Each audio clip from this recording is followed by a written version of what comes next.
人本基金会表示，这位老师伫台南曾经服务过2间国小，伫退休后经营补习班，经过学校同伴调查，确认有性侵以及性骚扰行为，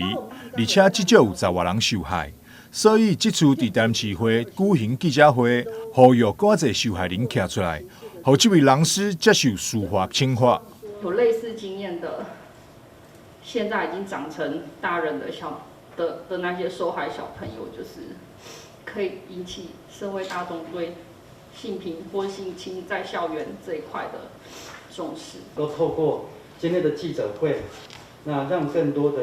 这个受害的朋友能够站出来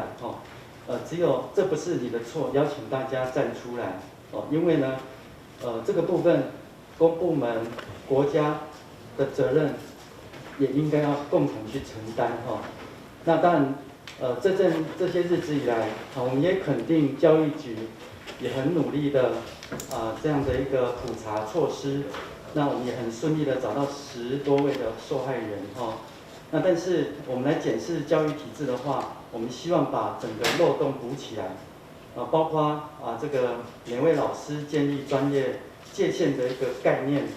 那这个包括也应该加强学生的身体自主权概念跟求助的管道，建立吹哨者保护机制等等专案已经完成调查确认，并通报该名老师为全国不适龄教育人员，终身未当阁担任教职。该案伫今年3月24也已经移送检调单位侦办。相关的受害者部分调查完毕之后都成立，那成立之后我们就已经把它登载在全国的不适任的人员的系统上，所以他终身不可以再当老师，也教育人员都不能做。那也把这个案子全案送到我们的司法机关去。虽然现在出面指控的人受害时间长远，已经超过追诉时效，这予人本基金会主张对着儿童性侵害追诉期，应该自新年以后开始计算，也希望学校莫阁发生这种代志，呼吁社会大众爱多加关心。台南新闻张硕伟采访报道。